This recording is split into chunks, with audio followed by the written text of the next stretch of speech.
Vous vous apprêtez à suivre maintenant un cours de l'histoire de l'interprétation de l'Ancien Testament, en particulier du Pentateuque. Et en réalité, ce que vous allez voir maintenant, c'est un cours que j'ai déjà donné dans le cadre de notre module « Transmettre de théologie biblique de l'Ancien Testament ».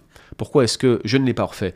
Eh bien, tout simplement parce que je considère que ce que nous avions produit à l'époque pour le cours de théologie biblique de l'Ancien Testament eh bien, était suffisamment exhaustif pour qu'on l'inclue à ce module sur le Pentateuque. Je ne voyais pas la nécessité de le refaire. Par contre, il y a une vraie pertinence à le visionner dans ce contexte-là du module sur le Pentateuque, car la plupart des théories critiques sur l'Ancien Testament trouvent leur source dans l'exégèse du Pentateuque, notamment au XVIIe siècle, avec des théologiens comme Baruch Spinoza, comme vous allez le voir dans quelques instants. Alors en réalité, si vous allez visionner dans un avenir proche le cours de théologie biblique de l'Ancien Testament, vous reverrez à nouveau cette vidéo, ce cours présent à l'intérieur du module de théologie biblique de l'Ancien Testament. Donc soit vous le regardez une deuxième fois, et je vous confirme que l'histoire de l'interprétation est très importante, notamment en matière de l'exégèse de l'Ancien Testament, mais sinon vous pouvez tout simplement passer votre route si vous l'avez déjà vu, ou considérer que vous devriez le voir maintenant. Je vous confirme que c'est un bon moment pour regarder cette vidéo sur l'histoire de l'interprétation de l'Ancien Testament, sachant que lorsque vous aborderez le cours de théologie biblique, eh bien, vous pourrez passer un peu plus rapidement ici. Je laisse donc la place à un personnage qui est Guillaume Bourrin, un peu plus ancien, il y a quelques mois de cela, lorsque nous enregistrions ce cours de théologie biblique de l'Ancien Testament, et je vous retrouve un peu plus tard pour la suite de notre module sur le Pentateuque. A tout de suite. Alors pour ne rien vous cacher, on va ne faire qu'effleurer cet aspect des choses, hein. L'histoire de l'interprétation de l'Ancien Testament, c'est presque un module de cours à part entière au niveau maîtrise, et je ne suis pas d'ailleurs spécialiste du sujet, mais je m'y intéresse parce que vous ne pouvez tout simplement pas interpréter l'Ancien Testament sans vous intéresser à l'évolution des pratiques interprétatives de l'Ancien Testament. Et d'une manière générale, il faut qu'on souligne l'importance d'étudier la théologie dans son contexte historique. C'est la première chose que je voudrais souligner, cette importance d'étudier la théologie dans son contexte historique. Les premiers siècles de l'histoire de l'Église nous montrent que les principales doctrines, les doctrines cardinales de la foi chrétienne, se sont fondées sur des controverses. Alors je pourrais citer par exemple les controverses christologiques. La doctrine de la Trinité vient de questionnements, tout d'abord au 1er et 2e siècle, sur l'humanité de Jésus-Christ. D'ailleurs, la première épître de Jean fait écho à de l'opposition de certains groupes sectaires. On pense peut-être que c'était des disciples d'un dénommé Cérinthe, qui s'opposaient au fait que Christ soit réellement incarné dans la chair. On retrouve ça à plusieurs reprises de la première épître de Jean. Et il semble que les premiers croyants étaient de tendance docette, et puis niaient le fait que Christ soit venu dans la chair. Puis on a nié la divinité de Jésus. Et puis toutes ces critiques ont amené à une définition plus précise des credos christologiques, de la doctrine de Christ, et très rapidement on a pu définir cette double nature humaine et divine qui va être formalisée de manière, j'allais dire définitive, qui va rentrer dans le credo, en tout cas au concile de Chalcédoine en 451 après Jésus-Christ. Donc ces controverses ont aidé, si vous voulez, à établir cette théologie trinitaire et christologique que nous connaissons aujourd'hui. On n'aurait pas de doctrine trinitaire aussi élaborée si on n'avait pas eu la controverse arienne avec des personnes au IIIe siècle qui commençaient à nier la divinité de Jésus. Et d'ailleurs, probablement, c'était déjà le cas au 1er siècle, puisque l'évangile de Jean a certainement été écrit pour réfuter ce genre d'erreur.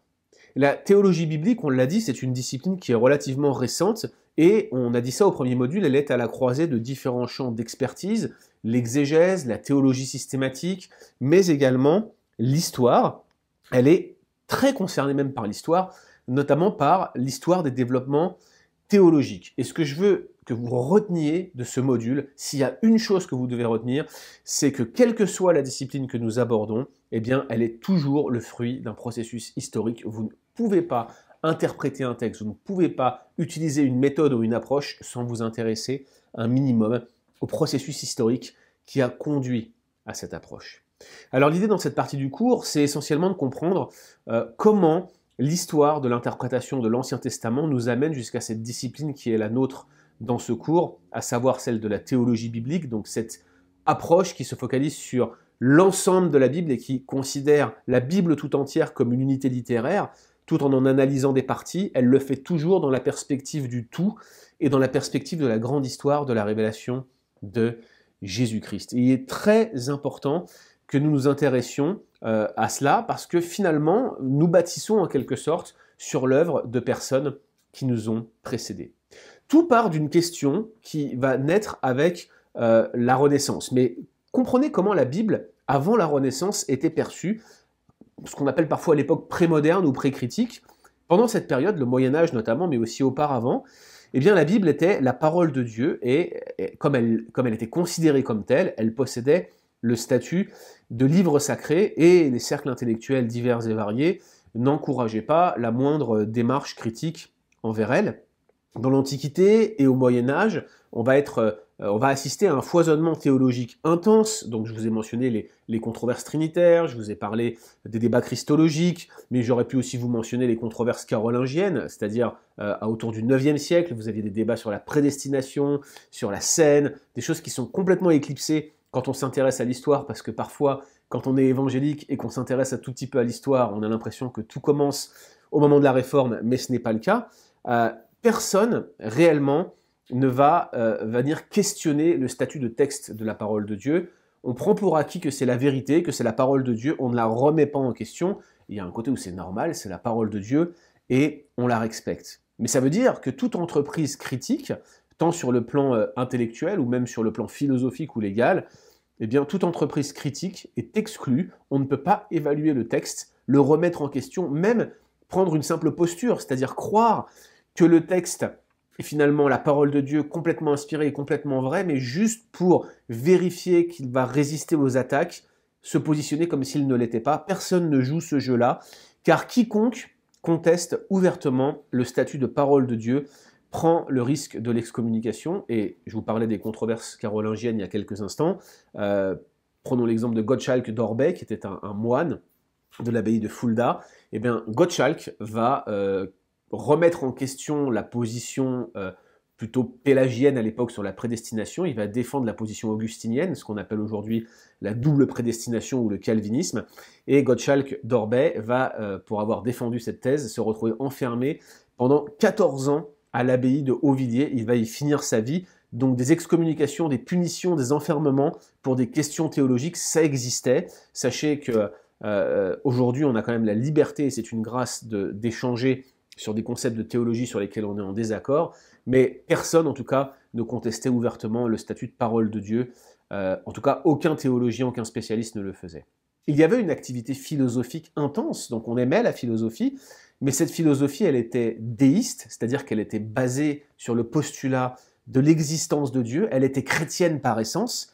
En d'autres termes, la philosophie, ce n'était rien d'autre qu'un dérivé de la théologie. Bref, la vision du monde de l'époque pré-critique, de l'époque prémoderne, de l'Antiquité et du Moyen-Âge, c'est une vision qui inclut l'existence de Dieu comme un axiome, comme un fait, et par conséquent, on va regarder l'ensemble de ce qu'il y a à interpréter, la Bible en premier lieu, sous cet axiome-là, sous l'angle de cet axiome, pour essayer de l'interpréter. Donc la Bible est la parole de Dieu, on ne la remet pas en question.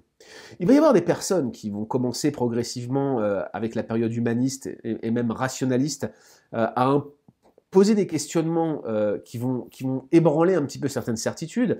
Isaac Lapeyre, qui est né en 1596 et mort en 1676 par exemple, va commencer par questionner l'existence d'Adam comme premier homme, et il va postuler au sujet de l'existence de pré-hominidés, c'est-à-dire d'êtres qui auraient existé avant Adam. Thomas Hobbes va se poser des questions similaires. Lui, il est né un peu avant, 1588. Il est mort en 1679, mais c'est vraiment Baruch Spinoza, ce philosophe juif du XVIIe siècle, qui va réellement marquer un tournant dans les études de l'Ancien Testament. Cette influence de Spinoza, qui lui est né en 1633, mort en 1698, eh bien, va frapper les fondements, notamment les fondements du Pentateuque, d'une manière extrêmement radicale. Et ce qui est radical chez Spinoza, c'est pas qu'il soit le premier ou le précurseur d'une tendance, c'est plutôt qu'il va être le premier à ne pas avoir honte de s'exprimer aussi ouvertement quant à ses doutes par rapport aux 5 premiers livres de la Bible. Alors, qu'est-ce que dit Spinoza? Eh bien, en substance et en synthèse, Spinoza va avoir 2 présupposés principaux. Le premier, c'est que la Bible est le produit de l'histoire et de l'évolution humaine, et par conséquent, c'est un livre comme les autres qui doit être lu à la lumière de son histoire naturelle. Ce n'est pas un texte descendu du ciel, ce n'est pas une parole de Dieu qui nous est divinement donnée, c'est tout simplement un texte comme un autre qui a son histoire, sa transmission, et il faut interpréter la Bible à la lumière de cette transmission.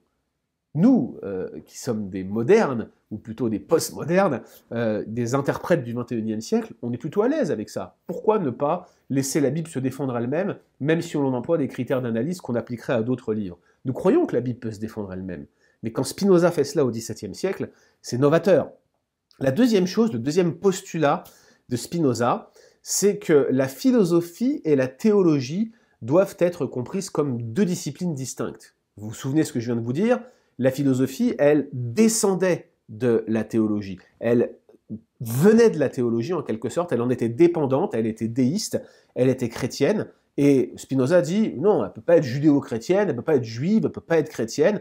La philosophie et la théologie, c'est l'huile et l'eau, ça ne s'accorde pas, ça ne va pas ensemble. Pour lui, la philosophie, ça traite de la vérité, des choses qui sont vraies, tandis que la théologie n'a rien à voir avec la vérité, ce sont des mythes, et la théologie n'a affaire que de morale, n'est affaire que de morale.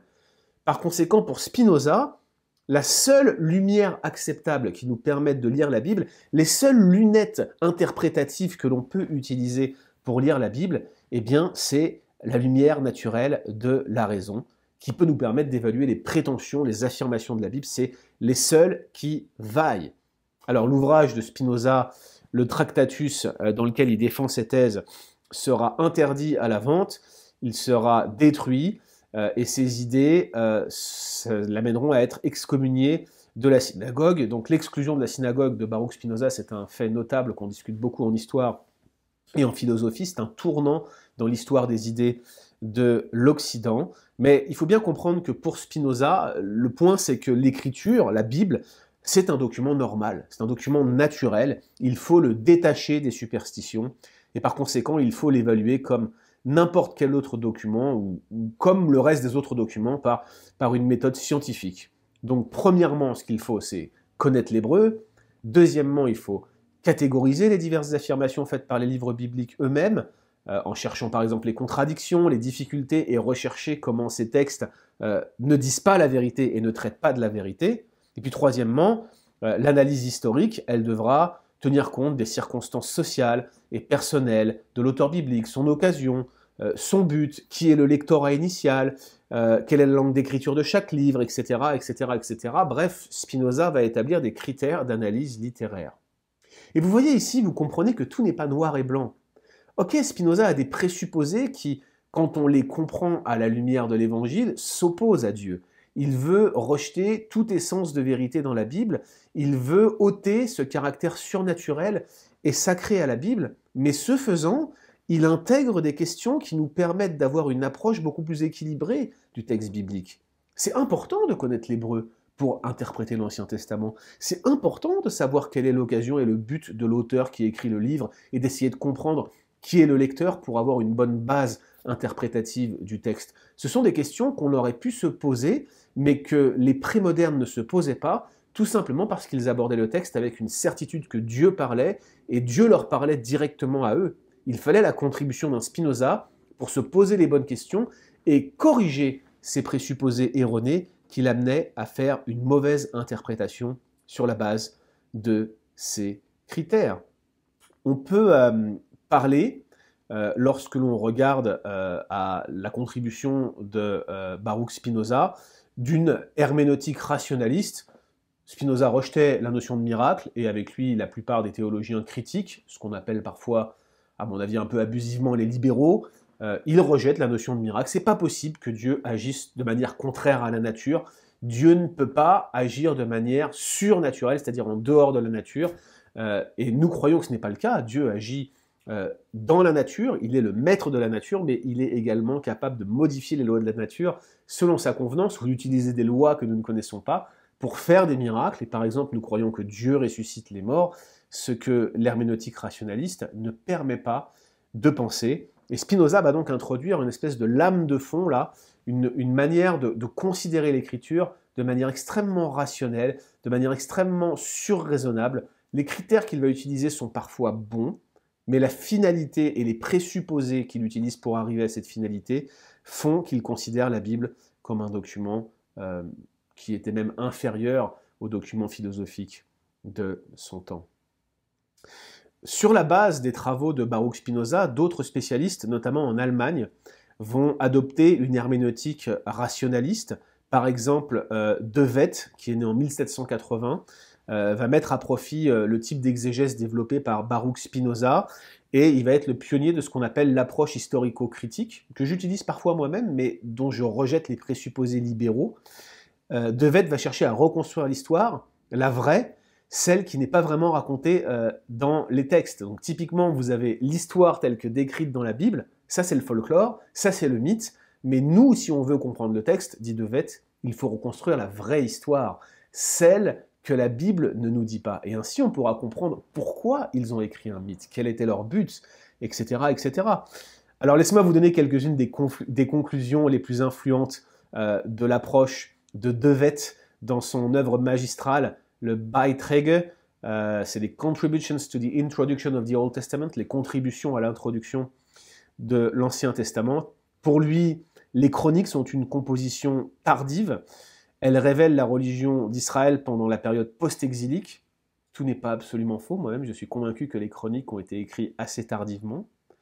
Ensuite, et là, c'est plus compliqué, De Wet va considérer que le Pentateuque dans son ensemble est une compilation tardive, après l'exil, et c'est encore la thèse qui prédomine aujourd'hui dans les études bibliques critiques. Je ne crois pas cela, je vous rassure tout de suite. Pour lui, les traditions qui sont mentionnées dans le Pentateuque n'ont aucune fiabilité, aucune information fiable sur l'histoire empirique, sur la genèse d'Israël, sur le pays de Canaan à l'époque de sa précolonisation, etc. Tous ces documents pour De Wet sont mythiques et non historiques. Et l'histoire réelle d'Israël et l'histoire racontée d'Israël sont deux choses totalement différentes, comme je vous le disais tout à l'heure. De Wet va influencer des générations de spécialistes. Je pourrais en mentionner plusieurs, je vais juste en mentionner deux. Le premier, c'est Julius Wellhausen. C'est presque sûr, si vous vous êtes intéressé aux études de l'Ancien Testament, que vous avez déjà entendu parler de Julius Wellhausen. Il est le pionnier de ce qu'on appelle la critique des sources de l'Ancien Testament. Autrement dit, il s'intéresse aux sources qui auraient présidé à l'établissement du document du Pentateuque. Donc typiquement, il s'appuie sur les conclusions de De Wet. Pour De Wet, le Pentateuque, ce n'est pas un document fiable, c'est faux, c'est un mythe. Et en fait, ce que Wellhausen va dire, c'est finalement, ce texte du Pentateuque, c'est même pas un produit fini, c'est même pas un texte qui a été composé pour être prévu comme tel, c'est juste une espèce d'arrangement de différents textes qu'on a compilés entre eux, et ces différents textes ne sont pas reflétés dans les 5 livres du Pentateuque, ce sont des textes qui sont mélangés au milieu de ces 5 livres. Il pense qu'on a voulu créer de toutes pièces une histoire d'Israël pour expliquer une certaine ancienneté qui n'aurait pas eu lieu, et il va développer l'idée qu'il y aurait eu une source que les prêtres avaient, une source que les prophètes avaient, et c'est la fameuse théorie documentaire qui suppute qu'on a 4 ou 5 documents différents derrière le Pentateuque, et que tous ces textes sont relativement tardifs. C'est l'idée que Wellhausen défend. En tout cas, il déconnecte complètement le Pentateuque de Moïse et de l'époque d'Israël. C'est réellement une des contributions qui a encore le plus d'influence aujourd'hui dans les études de l'Ancien Testament. Elles ont toutes été remises en question, mais personne, ou presque, n'est prêt à rejeter l'idée qu'il y a un certain nombre de documents différents, des petites pièces documentaires qui sont à l'origine du Pentateuque. Personne n'accepte, par exemple, que le Deutéronome, où Moïse s'exprime à la première personne du singulier, aurait été écrit par Moïse. Aucun spécialiste critique n'accepte ça, personne ne défend plus ça. Généralement, le Deutéronome est vu comme étant en grande majorité un texte qui aurait été écrit par des scribes sous Josias. Vous voyez où on en est aujourd'hui dans les études de l'Ancien Testament.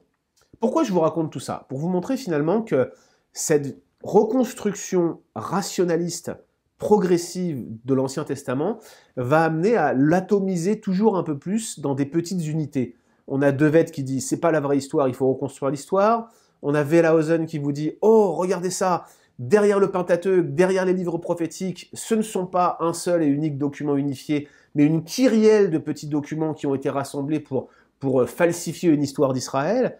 Et puis, vous allez avoir des gens comme Gunkel qui vont même aller encore plus loin.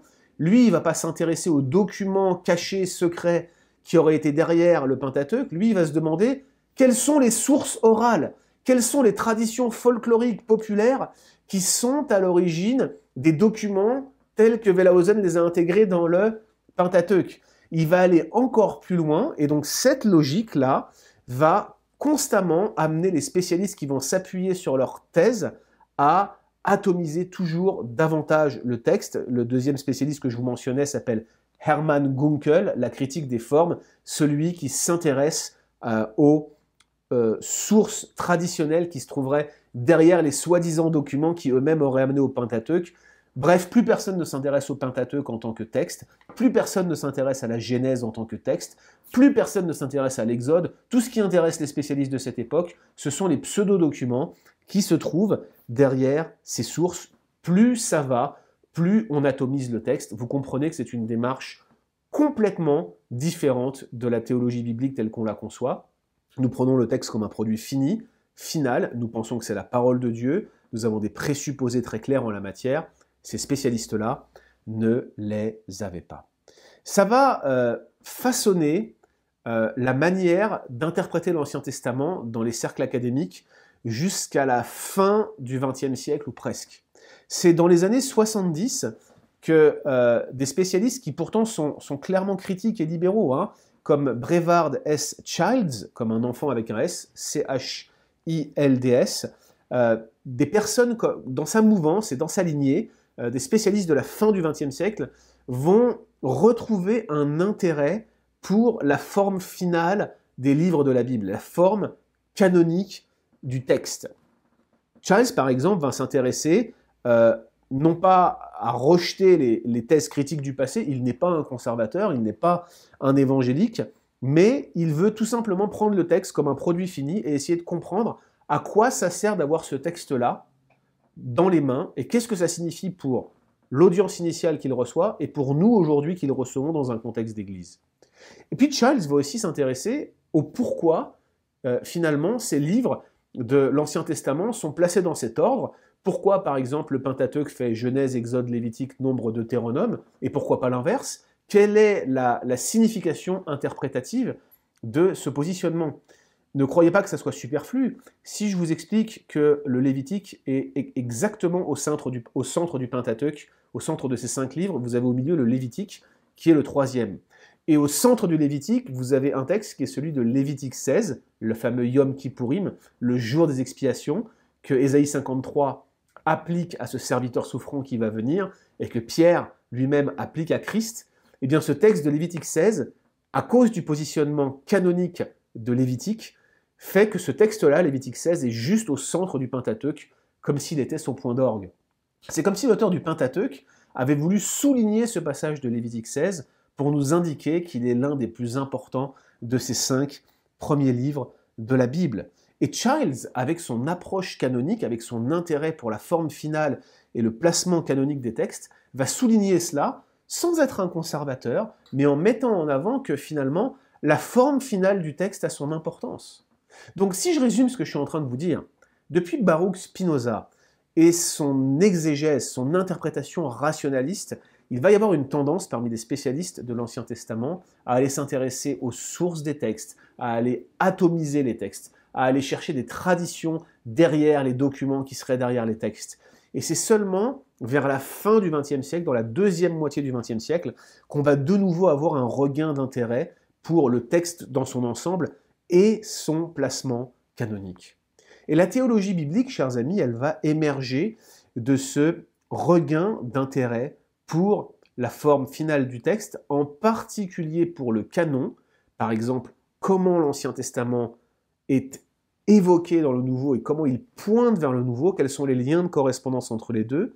On va s'intéresser au thème traversant, je vous le mentionnais au premier module, la grande histoire, vous voyez, telle qu'elle est racontée dans la Bible, comment le thème du serviteur souffrant, par exemple, qui commence comme étant la postérité de la femme, en Genèse 3,15, se retrouve développée dans les textes narratifs, avant d'arriver sur la littérature prophétique, comment le serviteur souffrant va prendre le pas et être magnifié dans le livre d'Ésaïe, et comment le Nouveau Testament va réutiliser, réinterpréter ces thèmes-là à l'interprétation de la Bible tout entière. L'intérêt pour la forme finale du texte, je dirais, ne tombe pas sous le sens. S'il n'y avait pas eu toute cette période critique que je viens de vous décrire depuis Baruch Spinoza jusqu'à Brevard S. Childs, eh bien probablement nous n'aurions pas la même manière d'interpréter la forme finale du texte, peut-être même que nous ne nous intéresserions pas à la forme finale du texte, nous prendrions finalement la Bible comme un document divin venant du ciel pour s'adresser directement à nous, sans nous poser les bonnes questions interprétatives qui vont nous être utiles pendant ce temps que nous allons avoir ensemble aujourd'hui dans cette formation à la théologie biblique de l'Ancien Testament. Ce bref survol ne fait pas justice à l'ensemble de l'histoire de la pensée et de l'interprétation de l'Ancien Testament, vous le pensez bien. Mon but était essentiellement de vous montrer comment, d'un grand mal, l'exégèse rationaliste est sortie des questionnements qui finalement aujourd'hui nous amènent à avoir une meilleure vision du texte dans son ensemble, de la grande histoire de la Bible, une meilleure capacité à la défendre. Et nous pouvons avoir l'assurance, croyez-moi, je viens de terminer un diplôme d'études supérieures en Ancien Testament, ça m'a amené à rédiger pendant 3 ans une thèse sur une des sections les plus décriées du livre d'Ésaïe. J'en ressors non pas confus, mais pleinement convaincu que la Bible est la parole de Dieu, que les textes qu'elle contient sont cohérents, agencés, sous l'inspiration du Saint-Esprit, et qu'ils ont absolument toute autorité pour diriger notre vie et pour nous conduire dans les voies du Seigneur. La Bible répond de manière magistrale aux questionnements critiques. Nous ne devrions pas avoir peur d'ouvrir le livre de l'histoire de l'interprétation comme je viens de le faire maintenant, parce qu'il est à notre avantage.